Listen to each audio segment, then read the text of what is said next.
Bueno, gracias a todos por acompañarnos. Aquí estamos, bueno, partiendo nuestra segunda jornada de esta línea de Masterclass. Partimos hace un par de semanitas con todo lo que era inversiones desde cero. Ya hablamos rápidamente de lo que era necesario antes de lanzarse a este mundo de inversiones, revisar un poco nuestra situación financiera, ver el tema de la capacidad de ahorro, los fondos de reserva, el tema de la inversión, cómo funciona, la definición de metas, la parte de la deuda, todo eso estuvimos revisándolo la vez pasada, que este canal ya eso está lanzado en el canal de YouTube, pueden ver la grabación. Bueno, y hoy nos toca la segunda sesión, ya todos los que estamos acá, bueno, estuvimos hablando por el grupo de WhatsApp, súper enchufada la gente con las preguntas a nivel de si hoy estoy invirtiendo en depósitos a plazo o productos similares, ¿me conviene? ¿Hay mejores alternativas? ¿Qué puedo hacer? Tengo poco dinero, estoy partiendo, ya tengo buenos ahorros y ya he visto quizás en el pasado como el depósito a plazo ha perdido un poco la magia de estos últimos 2-3 años. Va un poco de eso lo que vamos a hablar el día de hoy, así que bacán, vamos hoy sí a darle rápidamente a materia al grano, ¿ya? ¿Sí o no? Vamos a la materia. Sí, esa es justamente la idea, ir aprendiendo un poquito estas cosas. Va a ser más rápida esta clase que la última, que la primera que hicimos, que se extendió por casi 2 horas, pero estamos conociéndonos, ¿ah? Estamos un poquito mostrando lo que hacemos y todo. Y en simple, hoy día me presento nuevamente, por los que no vieron la primera clase, soy Francisco Ackerman, cofundador de capitalizarme.com, fundador de Loop, una empresa de lanzamiento, fundador de Ackerman Propiedades. Voy a pedir que para la próxima PPT esa nomás la empresa, ¿ah? Sí, estamos poniéndole pino a esa. ¿Ah? Influencer financiero con más de 1 millón de seguidores, podcaster, escritor, inversionista inmobiliario y también inversionista ángel de algunos emprendimientos que me apasiona mucho ese mundo, así que a veces cuando tengo alguna platita, le meto a los emprendimientos porque me encanta. Vamos. Bien, vamos. Por mi parte, rápidamente, Cristian Domínguez, asesor patrimonial de Patrimor, encargado del Comité de Inversiones Inmobiliarias, así que también hay full metido el tema inmobiliario, también generador de contenido, civil mecánico, full metido en todo lo que es generación también de contenido, y bueno, ya estamos ahí con Pancho generando estas instancias para poder promover un poco más lo que es esta parte de educación financiera, planificación, aprendizaje, para poder ayudarlos a todos ustedes. Así que vamos rápidamente al día de hoy.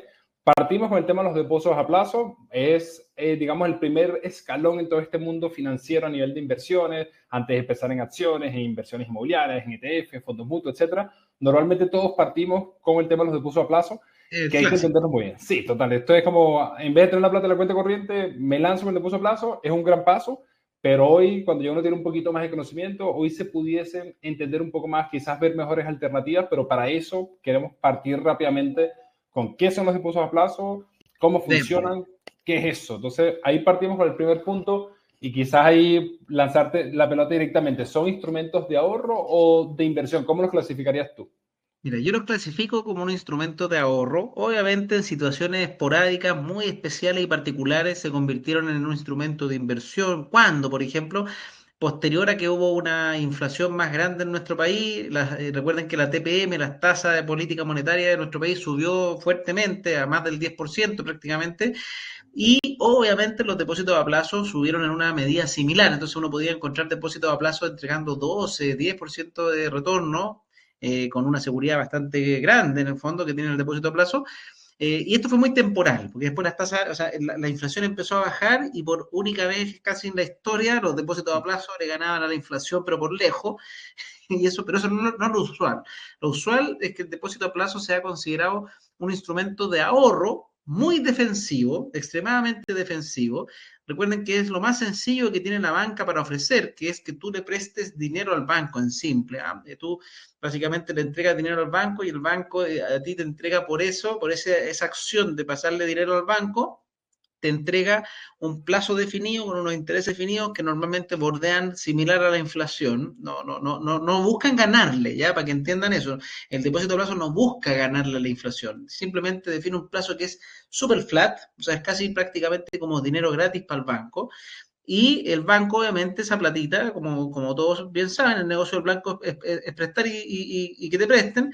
Y después ellos salen para atrás a hacer préstamos de consumo donde cobran no el 2% que te ofrecen el depósito a plazo, sino que cobran un 20% y se gana una pasadita más o menos y a ti te devuelve tu 3% que con mucha felicidad los buenos ahorradores reciben. Pero es un instrumento súper defensivo, con tasas por lo general muy bajas, bien similar a la inflación, pero como siempre, no se trata de ningunear el depósito a plazo, ningún motivo, sino que es entender que es un instrumento pensado para el ahorro, para que este ahorro no se devalúe.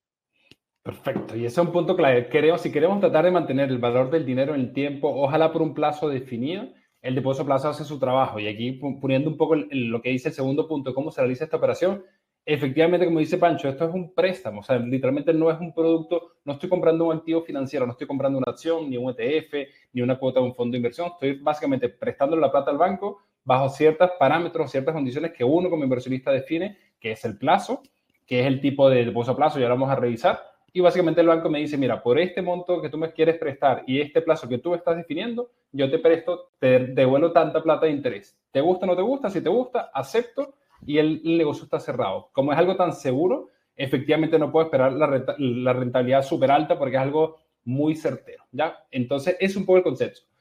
Históricamente, el depósito a plazo prácticamente nunca vence a la inflación, nunca supera la inflación, excepto en este momento muy puntual, efectivamente, comentó Pancho, que venía bajando la TPM, la inflación todavía estaba un poco más calmada, pero ya eso normalmente ya no está sucediendo y por eso muchas personas que partieron quizás a invertir en depósito a plazo hace 1, 2, 3 años, ahora se están dando cuenta o se dieron cuenta el año pasado diciendo, mira, esto no era lo mismo de antes. Así que, ¿qué otras alternativas puedo buscar? Y probablemente muchos estén acá por eso mismo, ¿ok? Voy rápidamente al tercer punto, el tema de los plazos, ¿ok? Los depósitos a plazo por ley, digamos, se pueden tomar desde 7 días hasta 360 días, hasta un día, hasta un año. Y uno define el plazo, pueden ser 90 días, pueden ser plazos irregulares, 55 días o mensuales, ¿ok? El tema de los recates, y es un tema importantísimo. Cuando yo defino un plazo, un depósito a plazo y pongo el monto y pongo el plazo, yo en el camino, en la mitad del camino, no puedo echarme para atrás, no puedo decirle al banco, mira, deshagamos este trato, dame mi dinero, dame mi interés o incluso quédate con el interés porque necesito el dinero para una emergencia o para algo. No puedo hacer eso. Ya el trato está cerrado y tengo que literalmente esperar ese vencimiento. Por ende, ahí los depósitos a plazo tienen, entre comillas, una patita coja que es el tema de la liquidez. ¿Ya? Pancho, el tema de los depósitos a plazo fijos y renovables. ¿Qué me conviene? ¿Cómo funciona? Mira, acá varía, va a depender de la persona. Y aprovecho de responderle a Jorge que, ojo, la clase se viene justamente para hablar de otros instrumentos de inversión, para que no se me acelere, pero hay que entenderlos primero antes de. Pero la respuesta ahí siempre es la misma, uno tiene que invertir en lo que conoce. Y si no quiere conocer nada porque no tiene tiempo, porque le da lata, por lo que sea, porque a veces uno tampoco tiene tiempo para estudiar, idealmente que invierta en, si no estudió nada, en un asesor financiero. Y se dé el tiempo, aunque no quiera, darse el tiempo de que lo estudien, que lo estudien como persona, porque si uno es impaciente, por ejemplo, si se mete en instrumentos de renta variable, se puede ir a la B y puede perder toda su plata. Si se va en instrumentos que no entiende es que no, es que yo quiero que me digan dónde invertir, y lo meten en un instrumento, por ejemplo, de criptomonedas, por decir algo, lo más probable es que pierda el 100%. Así lo digo de fácil. En vez, si uno se mete en cositas un poquito más paciente o diversificación, un poquito más tranquila, pero bueno, vamos a llegar a eso, Yes. no me quiero adelantar. El tipo fijo renovable va a depender de la estrategia de inversión de la persona o de estrategia de ahorro. Recuerden que este instrumento es más pensado para el ahorro. Normalmente las personas lo que hacen son plazos renovables, eso es lo clásico, hacen depósitos a plazo a 30 días renovables. ¿Por qué? Porque esperan tener estos depósitos a plazo a libre disposición, en el fondo, antes de renovarse, lo sacan si lo necesitan o si no, que se mantenga vigente en el fondo para que esa platita esté funcionando. Hay gente que a veces dice, no, es que cuando uno lo toma fijo, por ejemplo, a un año. Cuando una persona tiene un objetivo a un año muy claro y dice, oye, mira, la plata, a ver, en las vacaciones de invierno del 2026, yo quiero tener esta plata que no tengo, porque tengo unas vacaciones que me voy a ir a la nieve, que ya tengo todo pensado para el próximo año. Perfecto, son, qué sé yo, 5 millones de pesos, no quiero ni tocarlo, los meto en este depósito de plazo a un año, porque normalmente a más largo plazo tiende a pasar que te dan un poco mejor interés que más corto plazo. Esa es como la lógica, porque la plata se la estés prestando al banco por más tiempo y en el fondo tú corres más riesgo porque no sabes cómo se va a mover el mundo en un año. Entonces, normalmente las tasas en un más largo plazo tienden a ser un poco mejores. Y ahí se usa el de hacer un plazo fijo un año, pero el tema es que tenéis la plata congelada ese año. Entonces, lo usual es que las personas que ahorran en depósito a plazo ocupen el clásico mes renovable. Ese es el más usual de la forma de meterse en depósito a plazo. ¿Y cómo tributan? Vamos a ir, lo voy a comentar como al final de estos 6 puntos, porque es interesante. El depósito a plazo tributa, pero solo si el depósito a plazo genera más que la inflación. ¿ya?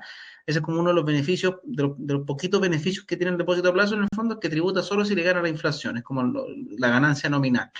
Vamos, Vamos. cuéntame un poquito cuáles son las instituciones que ofrecen DAP, Chris. Ya, importante, el tema de los depósitos a plazo, como estamos hablando, son básicamente préstamos que le hacemos y la mayoría de las instituciones más conocidas son los bancos, que son, digamos, los que nos ofrecen este tipo de productos, pero hay ciertas cooperativas también de ahorro que nos pueden ofrecer esto. Normalmente no hay otro tipo de instituciones que nos prestan esto y si quiero dar el salto, que lo veremos en unos minutos, ya debería moverme a otro tipo de instituciones como las corredoras de bolsa, las AGF, para invertir en otros vehículos que ya vamos a estar hablando. Así que por ahora el depósito a plazo solo los bancos. Y saltando un poco el último punto, el tema del tipo de moneda. Hay depósitos a plazo que a veces están todos disponibles, estas tres opciones, a veces no están disponibles, pero normalmente depósito a plazo en pesos, en UFs y en dólares. ¿Okay? Hay personas que tienen lo mismo, tengo 1 millón de pesos o tengo $1,000 y quiero, digamos, anclar ese dinero por 3 semanas, por 3 meses, por un año, para cierto objetivo en particular, pudiese poner eso en un depósito a plazo tanto en dólares o en pesos, o incluso en UF, si es que considero que la inflación, digamos, va a subir, como quizás pasó hace 2 3 años. Ahora, aunque todavía la inflación sigue estando un poquito alta, no estamos en un escenario que se prevea, digamos, que se dispare nuevamente la inflación. Así que normalmente el tema de rentabilidad tiene a ser bastante parecidas al final del año de rentabilidad del depósito a plazo en pesos y como en UF, ¿ya? Oye, ojo con Dale. el tema de la UEF, quiero dejar aquí porque de repente aparecen instrumentos de inversión que te dicen invierta en UEF y uno como que piensa que son depósitos y son compañías de seguro que el discurso que usan es muy parecido para que uno crea que es como un depósito. Y no, po, en la compañía de seguros los instrumentos en UEF te chantan un seguro, ¿cachai? No, y no tiene nada de malo, es su producto, pero es un seguro más un ahorro en UEF. El depósito a plazo en UF es simplemente plata en UF y nada más. Y ahí también, dependiendo de la época del momento, hubo una época que los depósitos a plazo estaban bien generosos y daban UF más 4. ¿Qué quiere decir eso? Que te aseguraba un 4% sobre la inflación. ¿Ah? Hoy día es muy difícil pillar eso, muy difícil. Hoy día quizá UF más 1, pero no. Normalmente están, porque lo mismo, cuando la economía empieza a estabilizarse, estos productos son los que menos dan. En los tiempos más de incertidumbre es donde se ponen más generosos, por así decirlo, porque le buscan sacar otra rentabilidad al dinero. Vamos al Eso. siguiente Incluso punto. hubo un momento hace 2 3 años cuando la inflación estaba súper disparada que los bancos no estaban prestando depósitos a plazo, no estaban ofreciendo depósitos a plazo en UF por esto mismo que hay incertidumbre, todo lo demás. Entonces todo esto es relativamente variable, ¿ya? Entonces, información relevante en los depósitos a plazo. Ya entendimos más o menos que son préstamos que le hacemos al banco, que normalmente no superan la inflación, normalmente son vehículos de ahorro. Ya vamos a hablar del tema tributario, ya lo vamos a hablar justamente acá. Entonces, ¿qué pasa? A nivel de regulación, seguridad, riesgos, hoy quiero partir con el tema de los riesgos. Me ha pasado con clientes que tienen literalmente 100, 200, 300 millones de pesos en depósito a plazo, ¿ok? Y dicen, mira, es lo más seguro, prefiero dejar el dinero ahí para evitar riesgos y todo lo demás. Y ahí hay un tema que se llama la garantía estatal a los depósitos. ¿Qué pasa en un escenario muy negativo, que es muy poco probable, pero qué pasa si el banco donde yo tengo mi dinero quiebra o se lanza a bancarrota o tiene una situación de impago? ¿Qué pasa con mi dinero? ¿Eso está asegurado o no está asegurado, Pancho? Garantía estatal, ¿cómo funciona? Montos, si lo maneja. Tiene una garantía que eso es algo medio único, pero ojo, no es infinita. Tiene una garantía estatal de 200 UF por institución. 200 UF estamos hablando de 39, de 7 millones, 8, casi 8 millones. Estamos a 39 lucas en la UF. Son como 7.800.000 pesos por banco con un máximo de 400 UF. Es decir, que en vez de 7.800.000 por 2, o sea, casi 15 millones. O sea, más o menos. Esa es la garantía estatal de los depósitos. En la historia de nuestro país, yo diría que no, hace mucho tiempo, ¿no? Yo no tengo recuerdo, o sea, desde que yo nací, por lo menos no ha pasado que la gente pierda su plata en depósito, en banco, en depósito a plazo, qué sé yo, pero siempre existe, ¿ah? Siempre existe el concepto de que hay un poco de riesgo y en este caso los depósitos a plazo son de los pocos instrumentos que existen que tienen ciertas garantías estatales. Eso obviamente tiene que haber creado con alguna ley antigua que hoy día quedó nomás, pero una ley que debe haber sido como para tratar de incentivar el acercamiento bancario a las personas y se crearon. ¿Ah? Hoy día, pero igual es un instrumento de los de más bajo riesgo. Al final el riesgo es que el banco quiebre y en Chile los poquitos bancos que hay son generalmente bastante sólidos y han aguantado hartas crisis ya en nuestro país. ¿Ah? La crisis más grande que ha sido la crisis después del mundo, en el momento dictadura en nuestro país. Este fue el momento más álgido de crisis económica bancaria. Quebraron bancos chiquititos, pero los bancos grandes se mantuvieron. Hay varios bancos que sobrevivieron a ese periodo y hoy día la economía está bastante lejos de lo que se vivió en ese momento, que fue un momento de estrés económico. Pero bueno, existe esa garantía para que la sepan también. Hay gente que de repente tiene un pedazo de plata en el fondo de los depósitos a plazo para tenerlo como un ahorro de emergencia, que es muy válido, y está además como garantizado. La tributación, ¿cómo funciona? Bien, tema tributario importante. Y ahí Ignacio hizo un comentario antes de eso. Pablo nos comentó si esto va a quedar grabado, si va a quedar grabado y un par de días estará lanzado en el canal de YouTube, ¿ya? Así que si estás un poquito complicado con la conexión, ya lo estarás viendo en la grabación, ¿ya? Tema tributario. Ya hablamos que normalmente, y así funciona en el sistema actual, uno paga impuestos sobre rentabilidades reales sobre la inflación. Entonces, si estamos hablando, si este producto en un contexto normal, imaginemos que no supera la inflación o trata de llegarle, pero no le llega, conceptualmente no va a pagar impuestos, no porque el producto no pague, sino porque no está superando la inflación. Uno paga impuestos sobre esa rentabilidad real. Entonces, en contexto como ahora, por ejemplo, que el depósito a plazo puede estar rentando quizás un poquitito más a algunos bancos que el depósito a plazo, que la inflación, quizás toque pagar un poco. ¿Qué pasa con este Y producto? se paga solamente por esa ganancia. Ojo, eso es Exactamente. importante. Si en el fondo, ¿qué pasó? Si la inflación es 5 y la ganancia del depósito es 6, uno paga por ese uno. Ah, no es que pague por el 6, porque si no sería contradictorio. Uno paga, por decir algo, impuesto a la renta, dependiendo de tu global complementario, por ese 1% extra que ganó nomás. Perfecto. Se paga sobre el delta, la rentabilidad real que saquemos. Entonces, ¿qué pasa con esta inversión o este producto de ahorro? A nivel de eficiencia, no tiene algunos beneficios tributarios, por ende, toda la utilidad, así sea chiquitita, así sea un peso que generemos por un depósito a plazo, va a ir automáticamente al global complementario. ¿Okay? Entonces, dependerá un poco del tramo en que cada uno de los inversionistas esté, cuánto pagará impuestos esto. Pagará la banda del 10%, la banda del 15%, la banda del 30%, del 40%, dependiendo del nivel de ingresos que tengamos por sueldos, boletas, etc. ¿Okay? Entonces, eso es un poco el concepto. ¿Qué pasa con la inflación? Lo mismo. Si supero la inflación, ahí comienzo a pagar impuestos. Si no, no pago impuestos. Hay un tema importantísimo que son las exenciones tributarias. Esto aplica para casos muy puntuales. Quizás gente que está comenzando en el mundo de la inversión, quizás tomando sus primeros depósitos a plazo, que hay cierto beneficio que hasta 20 UTM, o sea, hasta más o menos 1.300.000, 1.400.000, que podamos sacar de utilidad en depósitos a plazo, o sea, que invertamos cierto capital y que renten al año más que la inflación, al menos 1.300.000, 1.400.000, básicamente, si yo no invierto en nada más, o sea, si no tengo otras inversiones en acciones, ETF, no recibo dividendos, no recibo nada más por ninguna otra parte, solo sueldos, básicamente voy a tener hasta ese 1.300.000, casi 1.400.000, para no pagar impuestos por esa utilidad del depósito a plazo. Si yo genero y Sí. tengo una acción en una empresa puntual, local, y me paga si sea 10 pesos de dividendo, automáticamente no tengo ese beneficio. ¿Ya? De Dale, todas maneras. Y ojo que ahí ese beneficio es bien interesante para aquellos que son solo ahorradores. Es un beneficio interesante. Normalmente es difícil ganar más de 1 millón de pesos en depósito de plata. Tienen que tener mucha plata. capital. Hay mucha plata para que uno gane harta plata en depósito de plazo. ¿Ya?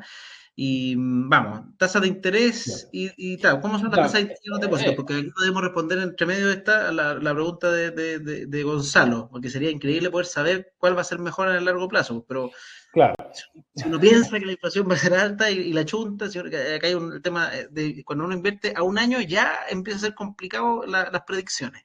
exactamente. Entonces, aquí solo hay que entenderlo, hablamos ya al inicio, que el depósito a plazo está muy anclado a la famosa TPM, que es la tasa de política monetaria que maneja el Banco Central. Entonces, si estamos en escenarios inflacionarios o si se presenta escenarios inflacionarios como pasó hace 3 años, el Banco Central tiene la necesidad de subir las tasas para controlar un poco la inflación. Eso, uno de los beneficios es que el depósito a plazo va a rentar más, pero también porque va a haber más inflación, o viceversa, que es lo que estamos al día de hoy. El Banco Central ha ido bajando las tasas, el depósito a plazo ha ido rentando cada vez menos, porque la inflación está más calmando. Entonces hay que entender esa correlación que existe. Si yo estoy invirtiendo más de largo plazo, incluso dinero de aquí a 2, 3, 4 años, ya lo veremos un poquito más adelante. En teoría, yo no voy a estar tan preocupado en rentar muy similar que la inflación, porque hay muchas mejores otras alternativas y eso estaremos hablando en un par de minutitos. ¿Okay?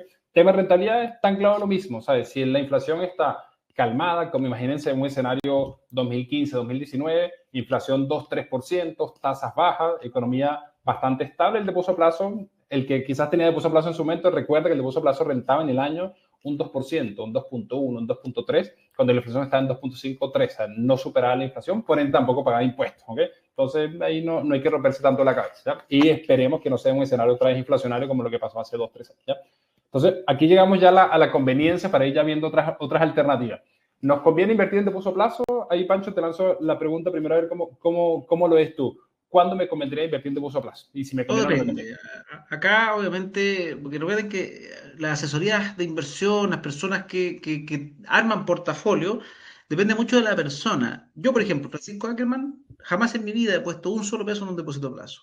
Mi empresa sí, es loco, pero en mi empresa, que es plata que sí me interesa tener bien segura, porque con eso pago sueldos, pago imposiciones, tengo que tener ahorros para los despidos, y que tengo que hacer despidos, ahí me da miedo, que la plata se mueva, porque no es mi plata, es de la empresa. Entonces, con mi empresa invierto en depósito a plazo. Yo como persona jamás he puesto un peso en depósito a plazo por mi perfil de inversión. Pero acá depende de la persona. Hay personas que tener la plata de manera bastante segura, aunque dé poco interés, le parece lo más cómodo, lo más sensato del mundo. Hay gente que incluso el 100% de, de su portafolio lo tiene en depósito a plazo.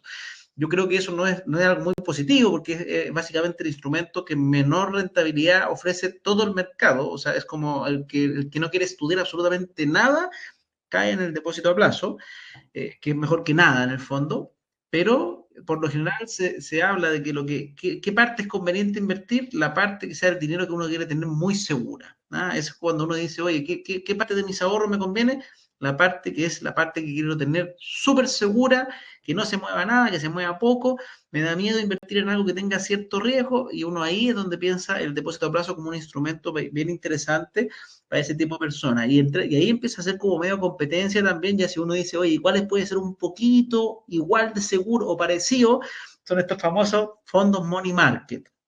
¿Ya? Que ahí esos tienen relativamente una seguridad similar, son fondos que invierten incluso en depósito a plazo, algunos de ellos, o en bonos del tesoro, bonos de empresas grandes. Entonces, eso sería como cuando uno dice, oye, voy a transicionar a un poquito, o sea, prácticamente el mismo riesgo, pero un poquito más de liquidez o qué sé yo, uno pasa a ese tipo de instrumento. Pero en general es así, el depósito a plazo se ocupa para personas que quieren tener ahorros que no quieren que se devalúe, y que son como el fondo de emergencia, y principalmente personas que no tienen ningún conocimiento en inversiones, diría yo. Porque una Perfecto. persona con un grado de conocimiento, por lo general, el depósito de plazo no lo mira, a menos que sea esa plata que les digo muy segura. Ya. ¿Qué pasa con el depósito a plazo? Yo, por ejemplo, personalmente no lo uso tampoco. ¿Y cuándo lo recomendaría utilizar? Para alguna meta, para algún gasto, para algo que lo tengamos planificado, ojalá a muy corto plazo, una semana, 2 semanas, 3 semanas, un mes y medio, 2 meses, ojalá no mucho más que eso, porque si no pasaríamos a mejores alternativas, ya lo vamos a estar viendo ahora. Y eso, dinero que quiero dejar seguro y no más que eso, entendiendo también la liquidez que tiene el depósito a plazo, que sabemos que si tomo el plazo, no puedo sacarlo en el intermedio, tengo que esperar ese plazo, por eso hay que tomarlo bien, digamos, a nivel de plazo correspondiente, ¿ok? No es tan líquido, a nivel de rentabilidad ya veremos que hay mejores alternativas, pero si quiero ir a la segura o estoy partiendo en este mundo y quiero comenzar a soltar la mano un poquitito, a ver cómo funciona esto, de sacar la plata de la cuenta corriente y ponerla en algo adicional, por lo menos para no gastármela, es una muy buena alternativa, es como el primer escalón como hablamos al inicio, ¿ok? Así que vamos directamente ya. Aquí, pequeño sketch rápidamente. Pancho, podcast, invítanos al podcast. Tú que ya fuiste invitado, increíble. Esto es muy, muy bonito. Esto se llama un podcast llamado Mente de Inversionista. Me encanta, porque entrevisté a Roberto Bonifaz, todos lo ocupan ahora en todos sus lugares, porque se convirtió en la estrella del momento. Miren, Mente de Inversionista es un podcast de Patrimor que entrevista a una gran cantidad de expertos de distinto índole. O sea, como se fijan ahí, por ejemplo, tienen a un exfutbolista, en el fondo, al Gonzalía. Yo estoy acostumbrado, digo, Poroto fue en salida porque es su hermano, yo carreteo con su hermano chico. Pero tienen a José Pedro Fuenzalía, Roberto Bonifaz, que sí es del mundo financiero, han tenido a la gente del mundo inmobiliario como Felipe Biel, y así han tenido a un montón de personas muy interesantes. Un podcast bien bueno que pueden escuchar y para seguir aprendiendo en distintos lugares, distintos formatos. Quizá a algunos les gusta la clase, a algunos el podcast, ahí tienen YouTube, Spotify, son maneras de aprender más entretenidas, porque la gracia del podcast, a diferencia de esto, alguien que decía acá que venía en la micro, probablemente acá se pierde un poco en la micro, es más complicado, ¿verdad? El podcast es un poco más ameno para ese tipo de cosas, para escuchar mientras estáis haciendo deporte, mientras estáis en el auto, mientras estáis en la micro. Los podcasts son bien interesantes. Estas clases es un poquito mejor estar atento porque hay de repente que ir anotando cosas. Por ejemplo, aquí me escribió la Susana, me dice, ¿cómo me escribe por privado? Escríbeme en público. No, Susana, no existe tontas, nunca. ¿Y cómo se llama el primer escalón después del depósito a plazo? Los money market. Money, como de moneda en inglés, que acá se usa en Spanglish, lamentablemente. Es una forma de explicarlo, creo yo. pero si no sería como fondos mutuos de alta liquidez, pero si tú le decís eso a un banco no te entiende. Entonces, los money markets, que son básicamente fondos que invierten en depósito a plazo o en cositas parecidas. Vamos. Perfecto. Vamos entonces. El tema del podcast, recomendación. Si estamos acá es probablemente porque estamos queriendo partir, meternos más en este mundo. Ahí hay gran cantidad de invitados para ir aprendiendo, cachando, y es la idea. Mientras más contacto tengamos con este mundo, con esta información, créanme que vamos a aprender más, vamos a expandir un poco el conocimiento y eso se va a traducir en mejores decisiones a nivel de inversiones financieras, ¿ya? Alternativas. Y ahí me anclo un poco con lo que estaba consultando la Pamela y algunas otras preguntas. Ya pasemos ya a la sustancia, ¿ok? ¿Qué alternativas tengo el depósito a plazo? Ya vimos que el depósito a plazo es el primer escalón, está perfecto para ir soltando la mano, para ir aprendiendo, entendiendo un poco todo esto, pero sin duda alguna hay mejores alternativas. Hay mejores alternativas a nivel de liquidez, a nivel de rentabilidad, a nivel de tributación, ¿ok? Obviamente hay que ir aprendiendo un poquito más. Si tengo De cada tiempo, una, sí. claro, tengo que ir estudiando, aprendiendo, leyendo un poco, buscando información. Si no tengo mucho tiempo, como al comienzo hay alguien que está un poquito apresurado porque quiere, digamos, poner su dinero a trabajar de mejor manera, recomendación, obviamente tiene que buscar ayuda, buscar guía, buscar asesoría de que alguien quizás que tenga ya ese conocimiento, esa sabiduría, se monte, digamos, en ese carro, digamos, puede aprovechar un poco más el tiempo, pero la fundamental es ir aprendiendo porque es nuestra plata, es nuestro dinero y hay que ser responsable con eso, ¿ya?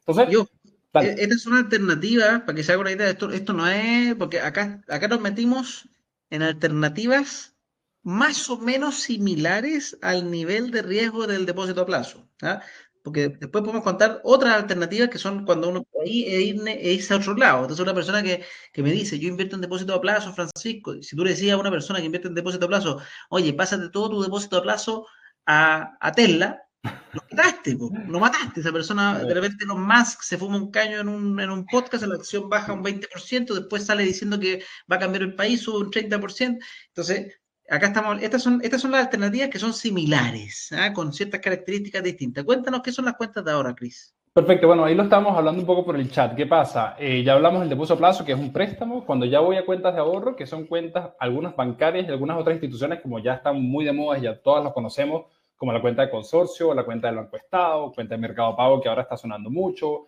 Tempo, la cuenta Match. También hay muchas cuentas de ahorro que básicamente son cuentas que tienen liquidez inmediata, puedo sacar la plata de un día para otro, en el mismo momento, y que van generando intereses diarios por dejar el dinero ahí en esa cuenta. Entonces, de cierta manera, si lo comparo rápidamente con el depósito a plazo, tiene más liquidez porque puedo disponer del dinero en el momento que yo quiera, así que eso le pudiese vencer, entre comillas, el depósito a plazo, y que hoy, en este contexto, que cada contexto va cambiando un poco, pero hoy, justamente ahora, las rentabilidades están muy parecidas, incluso alguna de estas cuentas puede estar rentando quizás medio puntito más que el depósito a plazo, que igual no es gran diferencia, pero quizás me da más liquidez y un poquito más. Entonces, eso sería el primer paso, abrir cuenta en cualquiera de estas instituciones u otras más, y buscar esos retornos. Hay una de estas cuentas que son disponibles, no tienen condiciones, como la cuenta de Mercado Pago, la cuenta de Tempo, etcétera. Otras, como la del Banco Estado, la de Consorcio, que sí tienen varias condiciones para tratar de no mover mucho el dinero, pero es una primera alternativa súper conservadora que puedo rentar prácticamente igual o incluso un poquito más que el depósito a plazo y tengo la liquidez inmediata.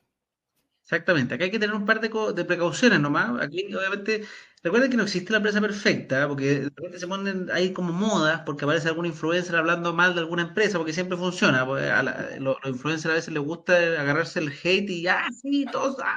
Entonces, yo he escuchado hablando mal de todas estas empresas. Sí. Oye, Y la última, por ejemplo, que le pegaron fuerte fue a Tempo porque tuvo un problema de vulnerabilidad, de no sé qué. Y yo, obviamente, en vez de unirme al hate, me pongo a estudiar. Hablé con la misma empresa para entender en qué estaba, qué sé yo, y descubrí que eran 50 casos creo que ya tienen 2,5 millones de clientes, es decir, la nada. ¿Ya? Tuvieron 50 casos de vulnerabilidad de datos y que además fueron porque las personas se metieron en un link que no correspondía a todos ellos. Por ejemplo, hay gente que decía, no, es que no han devuelto la plata, no pueden, por ley, para que sepan también, alguien que está acá. Cuando hay una vulneración de datos y te roban la cuenta y qué sé yo, y te sacan plata, la forma que tienen de proceder por obligación los bancos, no pueden llegar y devolver la plata, a menos que tengas un seguro contratado para eso. Ellos tienen que mandar esto a la super de banco, a la CMF básicamente, aceptó un caso y tienen que pasar por tribunal, o sea, tienen que la mensa vuelta para que dictaminen si corresponde o no devolver la plata. Y si devuelven antes que eso, les puede llegar sanciones incluso. Entonces, para que se haga una idea. Pero bueno, todos estos instrumentos a veces tienen cosas que uno tiene que estudiar qué quiere, porque a mí, por ejemplo, cuando me dicen, oye, ¿qué prefiero? Un banco tradicional o Mercado Pago, Tempo? Mercado Pago es genial, súper interesante, tremenda empresa, tiene ya como 5 millones de clientes en 2 años, o sea, la han reventado en la industria, pero tiene una problemática que ha pasado que la gente que pone más de 2 millones de pesos les congelan las cuentas porque les piden la declaración de origen de fondo. En Chile no estamos tan acostumbrados a eso, pero ellos vienen de otra cultura, qué sé yo, en Argentina, no sé. Entonces la gente se enoja porque, oye, me están pidiendo, oye, ¿por qué me están pidiendo justificar la plata? Ya, listo, tremendo y Claro. lleno de reclamos por ese tema. Y también hay personas que se le ha perdido la plata, no sé por qué, o probablemente, yo siempre digo que se llama, no siempre, hay veces que la banca o las empresas tienen harto que ver, pero el error humano, el error de que me metí a una publicidad que decía plata fácil, se me mete un virus, pongo después la cuenta, me robaron los datos. Eso pasa mucho y tiene que ver más con error humano que con error de la empresa. Pero Mercado Pago ha tenido quejas de ese estilo, Tempo ha tenido quejas de ese estilo, Banco Estado, ¿para qué decir? O sea, por la cantidad. Ya como que la gente ya está inmune. Ya nadie habla mal del Banco Estado porque ya como que todos saben que de repente le pegan el vacunazo. Pero es parte de. Todos los bancos tienen sus pros y sus contras. Match, yo lo encuentro extraordinario. No soy rostro de ellos, pero no tiene ninguna incidencia en esto. No, pero Match, como cualquier otra empresa, también tiene sus pros, sus contras. Ellos lo que sí tienen el respaldo de un banco detrás, son del BCI. Entonces tú tenés consorcio, tremenda empresa, tremendo banco, 100 años de historia como asegurador, después banco tiene como 20 años de historia. Y así, ustedes tienen que estudiar básicamente la que se van a meter. Yo he probado todas estas menos Banco Estado. Todas las he probado, todas las ocupo y todas tienen sus cosas buenas, sus cosas malas, siempre. No existe ninguna empresa perfecta. Perfecto. Y es un punto clave. El tema, como hablamos hace unos minutos, tiene que saber dónde vamos a colocar el dinero. Pros y contras. Por ejemplo, el tema del Banco Estado. Hasta hace 2 años también estaba muy de moda porque estaba eso, rentando UF+1, UF+2, cuando la inflación estaba súper alta, pero tiene muchas condiciones de salida. Por ejemplo, si se hacía un mínimo número de operaciones de rescate, ya perdías ese beneficio. Tenías que dar el dinero por un año. Entonces, ya perdía la liquidez que estamos hablando acá. Por eso hay que buscar el dinero que vaya a colocar. ¿Para qué objetivo estoy anclando? ¿Para un objetivo puntual como unas vacaciones, no sé, un pie de un departamento o para un fondo de reserva? ¿O es por dejar dinero solo por dejar a ver si me funciona o no me funciona la cuenta? ¿Okay? Eso es importante. Segundo punto, incluso antes de pasar al segundo punto, estas cuentas de ahorro a nivel tributario no se con el beneficio que tenía el depósito a plazo hasta ese 1.3 millón 4 de Sí. utilidad real si es que no invierto en nada más. Por ahí estaba preguntando, creo que era Susana, si yo tengo cuenta en consorcio o en Mercado Pago o cualquier parte, en Fintual, y además tengo el depósito a plazo, ya perdí ese beneficio automáticamente. Entonces, en este caso, estas cuentas de ahorro, toda la pequeña utilidad que puede generar, que igualmente va a ser pequeña porque esta rentabilidad se va a parecer igual mucho a la inflación, mismo tema por el tema de la TPM, la tasa política monetaria, ese pequeño utilidad que puede generar automáticamente va a mi global complementario. Así que si rápidamente, cada caso es muy distinto, pero si yo estoy en rangos de 500.000 pesos, 1 millón de pesos, 2 millones de pesos de sueldos o de ingresos mensuales, no debería preocuparme tanto esa parte impositiva, porque va a pagar conceptualmente poco porque estoy en un tramo más bajo, pero si ya estoy, que nos ha pasado en clientes en Patrimon, que tienen 100, 200, 300 millones de pesos en depósito a plazo en cuentas como esta, y están en el tramo del 35, del 40%, esa, entre comillas, pequeña utilidad automáticamente va a pagar un 35, un 40% de impuesto, que ya es demasiado. ¿Okay? Entonces, eso es importante. Segunda patita, instrumentos de deuda de corto plazo. Ahí nos anclamos a lo que estábamos hablando hace minutos de fondos money market, que son fondos mutuos básicamente, que son plata, o sea, bolsas de plata que levantan los bancos y que lo invierten en deuda de muy corto plazo, como dice acá. Y ese tipo de producto, digamos, tiene como varias puertas para entrar a lo que es deuda de corto plazo. ¿Okay? Está fondos mutuos, que son los famosos money market, están las famosas cuotas de fondos de inversión, que son los CFI o fondos de inversión, y los ETFs. También hay muchos ETFs o algunos ETFs que tienen su composición, incluso una bolsa de depósitos a plazo, pero como es un producto financiero, aquí sí estoy comprando un activo financiero a diferencia de la cuenta de ahorro, que estoy también poniendo la plata en la cuenta, y el depósito a plazo estoy prestándole la plata a mi banco. Cuando ya compro un instrumento de deuda, ya estoy comprando un activo. Digamos, pensemos un activo como tener una parcela, como tener un departamento, como tener un auto o una moto. ¿Okay? Estoy comprando un activo que está anclado, digamos, a esa composición y me va a ofrecer ese rendimiento similar. ¿Okay? Hay que ver cuál es el tipo de producto, pero también tenemos esas otras alternativas que van a estar rentando incluso algunas de ellas un poquito más que el depósito a plazo, un poquito más que las cuentas de ahorro. ¿Ya? Hasta Oye, ahí. dudas, preguntas, ahí vayan dejándolas por favor en el Dejémoslas para chat. el final, las preguntas, dejémoslas para el Sí, final. sí, por Vayan eso. teniendo, las preguntas que vayan teniendo, anótenlas, déjenlas aquí, pero nos queda un poquito para que terminemos la clase y nos vamos a la Es ronda de preguntas que serán 15 minutos. perfecto. De los productos de deuda a corto plazo que estamos hablando, que son muchos fondos money market, hay muchos fondos de inversión, fondos mutuos, como ahí podemos hablar desde, por ejemplo, ETF, están los ETFs de Singular, está Fintual, está Soyfocus, están los fondos mutuos de los bancos de deuda en muy corto plazo. Hay que revisar muy bien la composición porque hay muchos fondos mutuos de todo. Hay que revisar los que sean deudas de muy corto plazo, que tengan esa composición similar a las cuentas de ahorro del depósito a plazo. Y esos productos, algunos de ellos, y me anclo con la parte tributaria, algunos se acogen a otros beneficios tributarios, como el 107 LIR, que eso también lo hablamos en la primera clase, que son ciertos productos que al momento de generar utilidad sobre la inflación, lo mismo que estamos hablando, esa utilidad real no se me va a ir al global complementario, sino va a pagar un 10% de impuestos fijos. ¿Okay? Eso normalmente hace mucho sentido cuando ya las personas tienen tramos impositivos un poquito más altos. ¿Okay? Eso es Ojo, un tema ¿cuáles importante. se acogen a eso? Ajá.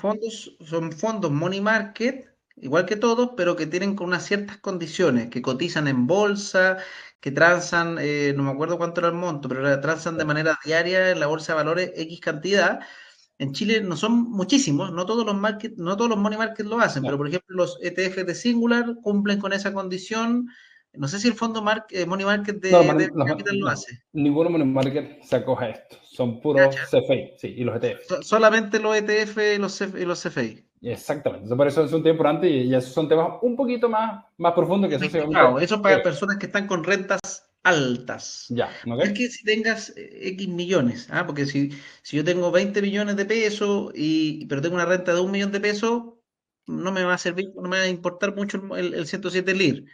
Pero si yo gano, no sé, 100 millones de pesos al año, o sea, tengo una renta de 10 millones mensuales, ese beneficio me va a interesar bastante, ¿ya? Y entonces yo Exactamente. si me voy a juntar con un asesor de inversiones, tengo que plantearle eso. Por eso que alguien preguntó ahí, oye, ustedes como asesores, ¿cuánta rentabilidad le ofrecen a los clientes? Va a depender de muchas cosas, porque a veces uno no apunta a la rentabilidad, sino que a pagar menos impuestos. Hay gente que no le interesa ganar mucho, le interesa bajo riesgo, es muy dato a dato, caso a caso, no existe. Por eso es que eviten buscar la receta, si no existe la receta. La receta, estudien, y si no quieren estudiar, asesórense.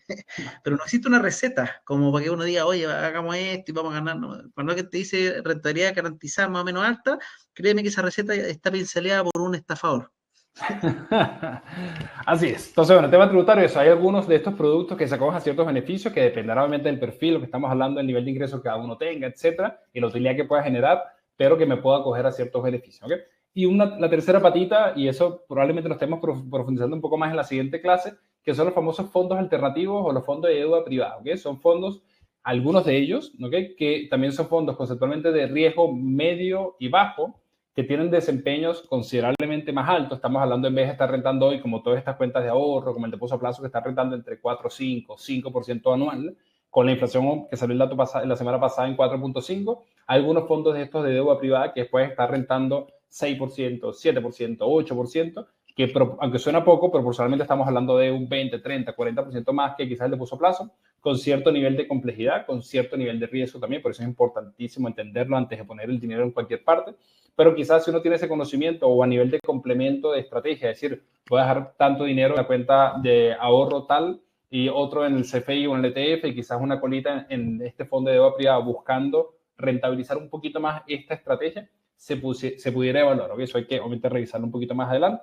Pero un tema importante es el tema del riesgo. ¿Okay? Ya hablamos del depósito a plazo que tiene esta garantía estatal a los depósitos de estas 200 UF por banco, 400 UF en el año de todo el sistema financiero. O sea, si mi banco, que es muy poco probable, quiebra, todo mi capital, no solo el del depósito a plazo, sino también lo que tenga en cuentas corrientes, importantísimo, y en las cuentas de ahorro, importantísimo, se entra dentro de esas 200 UF. Entonces, de cierta manera, aquí cuando ya pasamos a comprar productos en la segunda y tercera línea, o sea, comprar activos financieros, ya no aplica el tema de la garantía estatal. O sea, si mi banco, en este caso, donde yo tenga esas inversiones, quiebra, conceptualmente no va a pasar nada con mis activos, con mis inversiones, porque yo tengo el activo. Es como si, no sé, el administrador de mi departamento quebró, no pasa nada porque el departamento está a mi nombre y el departamento está arrendado, por ejemplo. Entonces, es un tema importantísimo a nivel de riesgo, entender que mi plata está invertida por otra parte y la administración como tal, en algunos casos, no tiene tanto riesgo quizás como puede tener el depósito a plazo. Hay que entenderlo muy bien. ¿Ya?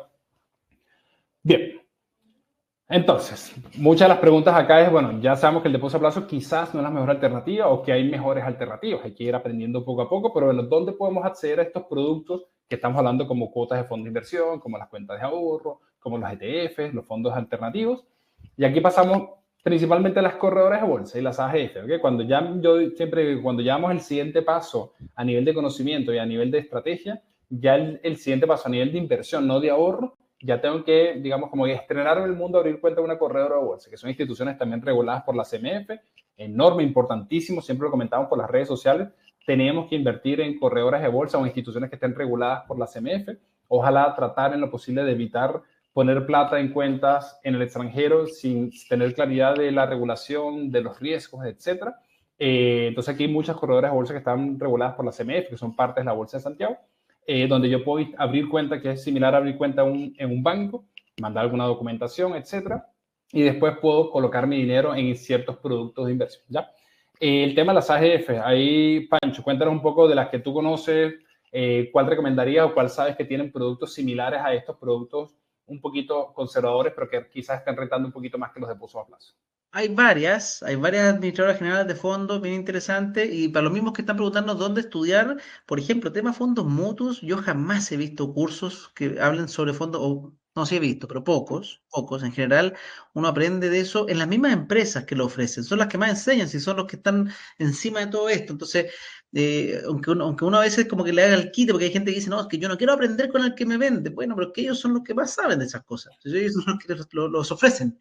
Entonces uno tiene que quitarse esos sesgos, porque a veces como que caen en la tentación de aprender de gente que jamás ha trabajado en una empresa de esas, pero vende un curso y uno cae ahí. Pero ya, tenemos la misma empresa, AGF Fintual, tiene harta información y tiene buenos productos súper interesantes, más buenos, más malos que otros, como siempre. Hay cosas de Singular AGF, otra empresa súper seria, tremenda empresa. Lamentablemente uno no puede invertir a través de ella misma porque ellos ofrecen solamente ETFs.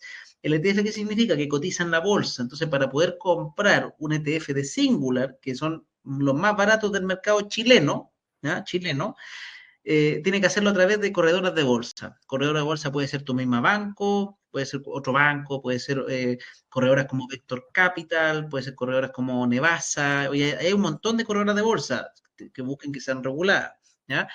Pero esa empresa también genera mucha información tremenda, de alto valor. DBA Capital, una empresa que también tiene altos fondos, dentro de sus cuales también tiene un money market y también tremenda información. Y ellos han sacado podcast, así como existe el podcast ¿cómo se llama? El podcast de Patrimore. Está el podcast Animales Financieros, que ellos creo han ido de invitados al podcast de Patrimore. Está el podcast mío, Opera y Finanzas, que he entrevistado, yo diría que a gente de los más grandes de los fondos mutuos. He entrevistado al dueño de DBA Capital, al dueño de la Raín Vial, al dueño y a varios. Entonces, hay lugares donde uno puede ir aprendiendo y nutriéndose, ¿ya? Eso es bien importante, pero para invertir, correr a la bolsa, esas administradoras de fondos están las de los bancos, ojo, Sí. todas las de los bancos. Cuando uno dice, yo invierto en Mercado Libre, en Mercado Pago, tú no estás invirtiendo en Mercado Pago, estás invirtiendo en el Banco Vice, porque Mercado Pago tiene una alianza con la administradora de fondos del Banco Vice. Entonces, esa es una administradora de fondos también. Entonces, está el Banco Vice, está los bancos en general, está Fintual, está, no sé, por Racional, que opera a través de otra administradora, y así. Hay varias. Estudien nuevamente que tengan varios años ya de regulación vigente, que estudien su reputación. ¿Ah? Yo les puedo decir esta, pero quizás a usted no les gusta, ¿no? Yo a veces hablo de Fintual y aparece uno que otro gurú que se cree bacán, dueño del mundo. Es que yo invierto en otra que me da un 0,2 más barato, entonces todo eso está mal. Bueno, mi señor invierte en Fintual desde que existe y la ha ido increíble y por no andar creyéndose la última matada del mate, tiene más plata ahorrada que yo. Y yo que he probado todas las inversiones, he ahorrado menos que ella. Porque es ordenadita, porque eligió una y se casó y chao. Bien, entonces operativa y funcionamiento. Bueno, rápidamente, cuando compramos productos financieros, activos financieros, como estamos hablando, cuotas de fondos de inversión, fondos mutuos, ETFs, incluso acciones, que eso será ya otro tipo de inversión. La parte operativa es distinta y es una pregunta que siempre pasa cuando la gente solo ha invertido en depósito a plazo, que el depósito a plazo es un préstamo. Yo en la plataforma sigo el flujo, pongo el monto, pongo el plazo, el banco me ofrece una rentabilidad, le doy a aceptar y listo.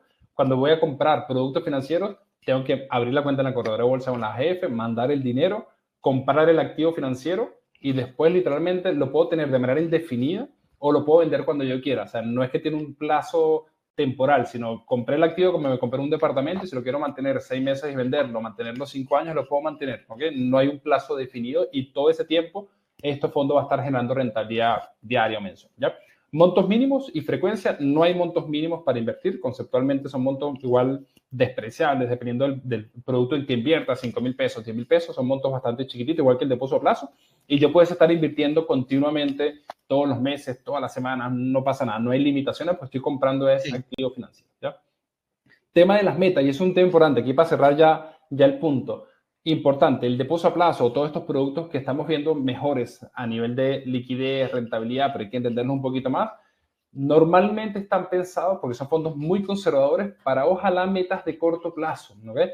Porque si yo estoy pensando armar mi fondo de jubilación o el fondo para comprar mi casa dentro de 5 o 10 años, la rentabilidad que me va a ofrecer un depósito a plazo o la cuenta de ahorro o estos fondos money market va a ser muy baja, no me va a poder ayudar a rentabilizar un poco más. Normalmente deberíamos anclar estos tipos de productos más conservadores, con rentabilidades más acotadas y más seguros y más líquidos, con metas más de corto plazo, lo que hablamos, dinero que vayan a estar dentro de un mes, dentro de 6 meses, dentro de un año, incluso dentro de 2 años. Pero más de eso ya debería buscar otras alternativas que me ofrezcan un poco más de retorno, eso lo estaremos hablando un poco más adelante, ¿okay? Pero eso es fundamental y no tiene sentido tener 10, 50, 1,000 millones de pesos un depósito a plazo para pensar dentro de 20 años porque financieramente es una mala decisión, ¿ya? Pero hay que entenderlo por qué, ¿ya? Bien, entonces, bueno, de eso mismo un poco cerrando el punto, el tema de las recomendaciones va de eso, de que hay mejores alternativas que el depósito a plazo, hay que entenderlos muy bien. Ya hoy vimos bastante a profundidad qué son los depósitos a plazo, cómo funcionan. Hay muchas mejores alternativas. Tengo que ir estudiando, aprendiendo un poco más o, sin duda alguna, buscar asesoría, buscar guía. Y nosotros, obviamente, como expertos en todo este tema, tenemos, digamos, información, acceso, análisis para poder decir, mira, según tu perfil, importante de eso a la asesoría, de algo personalizado, ¿para qué estás colocando este dinero? ¿Para qué objetivo es? ¿Cuánto es? ¿Qué pasa con el fondo de reserva? ¿Qué pasa con el imprevisto? Y después, en base a eso, ver cuáles serían las mejores alternativas disponibles en el mercado. También entendiendo que somos asesores independientes, agnósticos, no estamos casados con nadie. Vamos a los mejores productos de las mejores empresas que las administren, sean cuales sean, y después poder ayudarlos en el proceso, digamos, de dónde abrimos la cuenta, en qué corredor bolsa me interesa, en qué tipo de productos puedo colocar el dinero, toda esa parte, obviamente, más del trabajo en uno. ¿Ya? Así que pasemos rápidamente al tema de las preguntas y respuestas. Y bueno, y antes de eso, hablando un poco de lo que podemos ofrecer en Patreon, va de eso mismo. Les recomiendo que puedan tomar una agenda de una reunión gratuita con nosotros para eso, para entender un poco más qué es lo que hacemos. Estamos trabajando hoy con más de 2,000 personas de todos los perfiles, del que está partiendo, que tiene depósito a plazo, del que está comenzando a organizarse, del que está lleno de deudas y quiere salir de esa situación, del que tiene muchos ahorros pero no sabe cómo invertir, o el que incluso ya está invirtiendo pero quizás puede buscar una mejor manera para invertir. Entonces, bate todo eso. Es un servicio bastante integral. Vemos ahorro, vemos deuda, vemos tributación, como estamos hablando acá. Vemos alternativas de inversión inmobiliaria, vemos temas de jubilación. Son muchos temas. Les recomiendo, y esto va prácticamente para todos los perfiles de inversionistas, que tomen una reunión. Aquí en el chat está el link. Para conocer un poco más, vean en la página web, conozcan un poco más, vayan al podcast. Probablemente nos podemos ayudar mucho desde todos estos puntos un poco más básicos, estructurales, hasta cosas un poquito más complejas, como ahí está Ricardo Villalobos comentando en el chat sobre fondos de rentas inmobiliarias, etcétera. Todo eso lo manejamos, así que bienvenido, digamos, poder tener esa reunión. Vamos a las preguntas. Tenemos 10 Vamos, minutos para las preguntas, vamos con las bastante preguntas. entretenido. Démosle. Ahí, oye, para el que está diciendo el tema de las regulaciones, esto es bien importante. Cuando dicen Chipre, Malta, yo trataría siempre, porque ahí tú estás hablando de brokers, pero si es que tienen esas regulaciones que me dices, probablemente te estás refiriendo a brokers que venden CFDs, contratos por Sí. diferencias, ¿ya? Porque normalmente los brokers regulados que venden acciones reales, o sea, que tú tienes, en el fondo eres dueño del papel, no se meten en tantas regulaciones en países de ese estilo. Tienen regulaciones gringas, ¿ah? Reales, así, power. No quiere decir que las otras sean irreales, pero normalmente ojo con eso, porque el CFD corre por otro carril. ¿Ah? El CFD son contratos por diferencia, altísimo riesgo por lo general, uno usa mucho apalancamiento. Y como siempre se ha sabido en el trading, el 90% pierde y gracias a toda esa cantidad brutal de gente que pierde, hay algunos que ganan mucho. Ser de ese 10% que gana, hay que ser bueno, ¿ah? O sea, yo sé que quieren a la gente acá en Chile, a todo en el mundo, si por eso les va tan bien. La gente se tiene mucho amor propio creyendo que va a ganarle al 90%, pero en general pierden. Sí, lo más fácil es caer en el 90%. Piense, y a nivel de regulación, piense que siempre nos pasa en la asesoría gente que está invirtiendo eso en plataformas, en paraísos fiscales o en lugares muy lejanos de acá, incluso en algunas islas del mundo que ni siquiera los inversionistas saben cómo se pronuncia. Eso suele pasar. Y piensa, así sea que estén reguladas en esos lugares, imagínense que pase algo. Imagínense que la plataforma no le funciona el acceso o desaparece. ¿A dónde van a ir a reclamar su dinero? ¿Van a ir a Chipre? ¿Realmente van a ir a Chipre? Si van a ir, bacán. Si no, vayan a la segura. O sea, vayan a productos regulados en Chile o en Estados Unidos o incluso en Europa, pero dentro de la Comunidad Europea no buscar otro tipo de cosas, porque la probabilidad es que o pierdan el dinero o sean temas de trading, probablemente pierdan el dinero, o si pasa algo, la regulación obviamente no te va a acompañar. Así que tratar de evitar, y más si estamos en esta etapa inicial. La regulación es grande, por lo general es FINRA, para que la conozcan. FINRA es como la regulación gringa, es como que dijera la CMF, no sé, pero es como la fuerte. Después está la otra que es la NICE, ¿ah? NYSE, que también es bien cotota, una regulación importante a obtener, y la otra es SIP, SIPC. Esas tres yo diría que son regulaciones de estándares mundiales, pero de muchísimo alto estándar, para brokers que vendan productos reales. ¿Ah? El CFD no es que sea no real, pero tú no tienes la acción, tú tienes un compromiso, es como que tú compras un papel que apuesta que la acción va a subir. ¿Ah? Ese es el concepto del CFD. Ya. Yo soy dueño de un papel que cree que va a subir la acción o que cree que va a bajar la acción. Exactamente, es básicamente una apuesta, que es distinto a comprar un activo real o una acción de tal empresa. ¿Okay? Bueno, yo voy a ir rápidamente a muchas de las personas que hicieron preguntas por el chat de WhatsApp. Ya. Voy a ir comentándolas, algunas ya las hemos respondido, pero quizás hacerlas repasadas rápidamente. Primera fue, ¿se deben pagar impuestos al invertir? Siempre hay que pagar impuestos al invertir, si es que genera utilidad real, ganancia real sobre la inflación. ¿Ya? Esa misma pregunta nos dicen, ¿cómo se declaran las ganancias en depósitos a plazo? Ya hablamos, si efectivamente genera utilidad real sobre la inflación, y no me cojo esa extensión, porque si quizás invierto en algún otro producto o genero algún otro dividendo por otra parte, esa utilidad automáticamente se informa. El banco donde tengo mi depósito a plazo tiene la obligación de informar esto al Servicio de Impuestos Internos como agente informante, y en la declaración renta del próximo año automáticamente va a estar cargado. Entonces uno como inversionista no tiene que hacer nada en teoría, solo revisar y validar, pero ya esa información se manda a la declaración renta. ¿Ya? Igual aplica el tema de los fondos mutuos, que también habían preguntado. Segunda pregunta, ¿qué instrumentos da mejor rentabilidad? Comparación entre un depósito a plazo, a eso alguien que había preguntado que tenía ahorros por giros diferidos, creo que en Banco Estado o en algún otro banco, en la cuenta de Mercado Pago. ¿Cómo estamos hablando? A nivel de rentabilidad, todos estos productos son bastante similares, están muy anclados a la tasa de política monetaria, por ende va a ser muy similar, probablemente en el año esté rentando hoy entre un 4, 5, 5.1, 5.5, no mucho más que eso, y cuando la TPM siga bajando, que eventualmente va a pasar durante este año, esas rentabilidades se van apagando. Incluso voy a poner el caso de Mercado Pago. Cuando comenzó la cuenta de Mercado Pago, no sé si recuerdan, está rentando un 10%, ahora va por menos un 5%. No es porque sea mala ahora, sino porque es lo normal, porque todo se va a calmar. ¿Ya? Pancho, una pregunta para ti. ¿Es mejor invertir un poco lo que estamos hablando, ¿es mejor invertir en el extranjero? ¿Conviene hacerlo en dólares? Mira, depende, como siempre, todo depende. En Chile hoy día, si uno, por ejemplo, el año pasado probablemente las personas se han quedado con un mal gusto en la bolsa chilena, este año están vueltos locos porque la bolsa chilena le está ganando y volando a patada a la bolsa gringa. Entonces, no existe, ¿cachai? No existe ese concepto de es mejor. En el largo plazo, por lo general, por eso va a depender del horizonte de inversión, el grado de conocimiento también. Si ustedes conocen la industria chilena mucho mejor que otras personas y la estudian y entienden y se meten a cursos de cómo invertir en la bolsa en acciones chilenas, es más probable que le vaya bien en la bolsa local que en la extranjera. Si yo no entiendo nada de nada, normalmente si voy a invertir en ETF nomás, o sea, voy a seguir los mercados, no sé, por el S&P 500 o en el IPSA.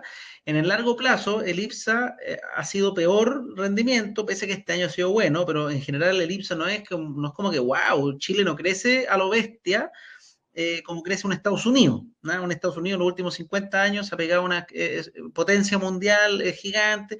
Entonces, si uno dice, oye, yo voy a apostar a 30 años más, por probabilidad, el S&P es más probable que le vaya mucho mejor que el IPSA a 30 años, ¿ya?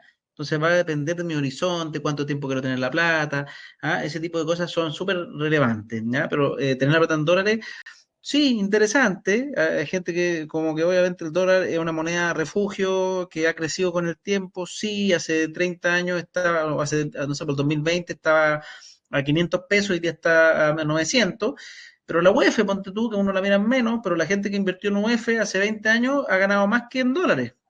La UEF se ha más que duplicado. El dólar no se ha duplicado ni siquiera. No ha llegado, o sea, llegó a Lucas de repente, pero ¿cachai? O sea, el dólar ha crecido en promedio un 90% en los últimos 20 años.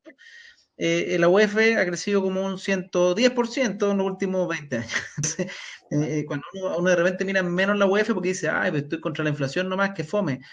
Bueno, pero la inflación ha sido más grande que el crecimiento del dólar. Por eso, y bueno, eso ha sido los últimos 20 años. De aquí adelante, ¿qué se viene? No tenemos ni idea. O sea, Nadie nadie sabe. sabe lo que va a pasar. Por eso hay que entender muy bien, definir estrategia. Hay que invertir. Si me preguntas a mí, hay que invertir en dólares, algún capital, hay que ver en Diversificar. qué invertirlo. Eso, diversificación. Hay que invertir anclados a la UEF, hay que invertir en ciertos productos en pesos que me pueden dar buenos retornos. Hay que definir bien lo que hablamos, las metas. Si tengo metas de corto plazo, ojalá invertir probablemente en pesos y en fondos más conservadores. Si estoy invirtiendo aquí a 20, 30 años, quizás algo de esa inversión puede ir a dólares porque probablemente el dólar siga subiendo de aquí a 20 años más, o por lo menos las principales empresas que hoy están dominando el mundo y lo han hecho los últimos 70 años, probablemente estén en Estados Unidos o en otros sectores. Va un poco por eso. No es ni blanco ni negro, pero hay que entenderlo. ¿Okay? Bien, sigamos por acá rápidamente. A nivel de inversiones, ya hablamos, a nivel de tributación. Bueno, aquí también nos preguntaron temas de inversión como en crowdfunding, que incluso lo Ah, estaban sí. colocando por chat. Dale, perfecto. Recuerden que el crowdfunding en sí mismo no es un tipo de, no es como que uno diga, oye, depósito de plazo o crowdfunding. No, ojo. El crowdfunding simplemente es financiamiento colectivo y yo puedo invertir a través de crowdfunding en distintos instrumentos. O sea, incluso yo podría, y me voy al extremo, yo podría decir, oigan chicos, aquí somos 170 conectados, hagamos un crowdfunding para invertir en depósito a plazo. No tendría, no sabría la razón de por qué, porque sería súper absurdo, tonto, más caro, pero hagámoslo, a todos me pasan la plata a mí y yo invierto en un depósito a plazo. Buena, perdemos todo porque ganamos menos plata, no importa. Ya, pero el crowdfunding, para que se den cuenta, sirve para cualquier cosa, ¿no? Es financiamiento colectivo.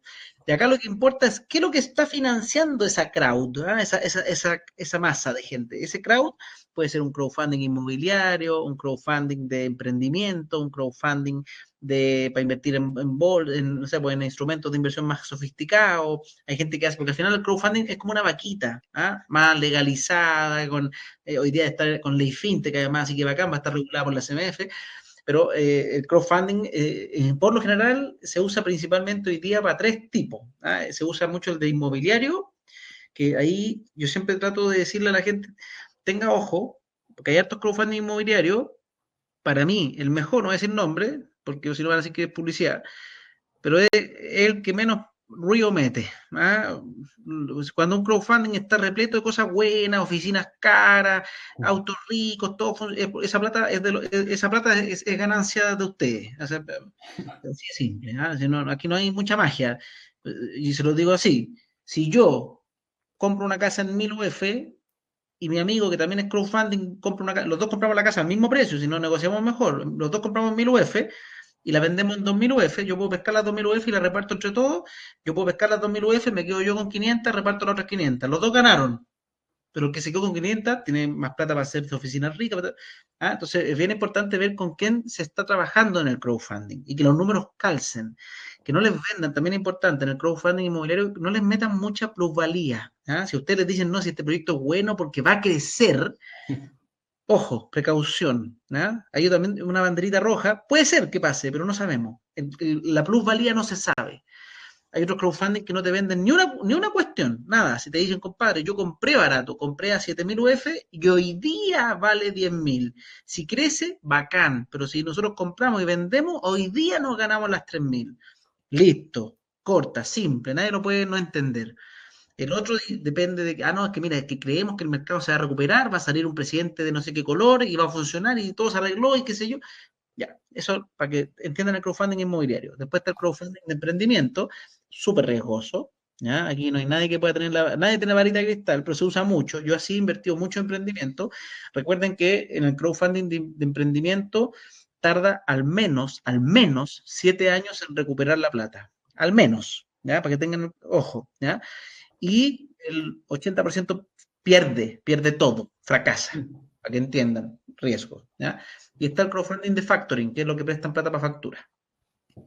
Y un tema importante, el tema del crowdfunding normalmente, que es el que es por emprendimiento, por negocio o por tema inmobiliario, a diferencia quizás de un money market o un depósito a plazo o incluso alguno de estos productos de inversión que no suele tener mucha diversificación. En general está anclado a un proyecto o a un activo inmobiliario, entonces a nivel conceptualmente de riesgo, el capital está puesto sobre ese proyecto o sobre ese emprendimiento y no tengo, digamos, otras diversificaciones, aunque hay otras que sí, pero por eso hay que entenderlo bien dónde voy a colocar mi plata, a ver si me conviene o no me conviene. Y es un tema importante.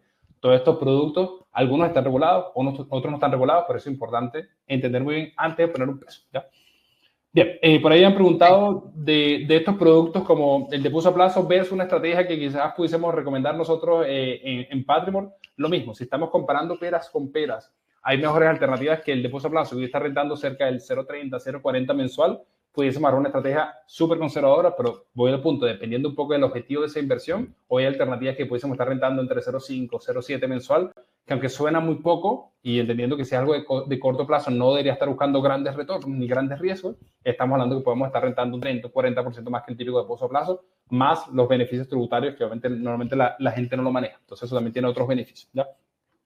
Bien. Creo que estamos, Chris, estamos con el tiempo ya. Para ir Estamos. despidiéndonos. Como siempre, espero que les haya gustado esta clase. Si quieren tener más información, pueden Eso. entrar a patrimor.com, pueden entrar al podcast de Patrimor, en YouTube. Ojo, en YouTube Patrimor tiene tremendas clases para que se metan, investiguen. Si al final pueden aprender todo lo que quieran gratis y al final uno mismo va conociéndose. Si ustedes dicen, ¿sabéis qué? Bien, me encanta aprender, pero yo sabéis que yo necesito a Chris. ¿Ah? Yo quiero un asesor como Chris. Pucha, porque me gustaría, me sacaría más, y entonces, y contratar una asesoría, si así funciona esto al final, si uno, hay gente que le gusta aprender por cuenta propia, perfecto, hay gente que le gusta complementar el aprender con un asesor personal para que me conozca mejor, y hacer el camino un poquitín más rápido que aprender por su cuenta, es súper válido. Entonces ahí tienen, por lo menos esta empresa para mí es de las más serias, por eso yo trabajo con ellos y soy socio además de ellos. Entonces, ahí para que ustedes tengan siempre la mano de gente seria. Y con eso nos despedimos, Chris. Tengo que ir a hacer Eso. comprar. Hasta el próximo web. Vamos. Pásala bien. Gracias por acompañarnos, Pancho. Saludos.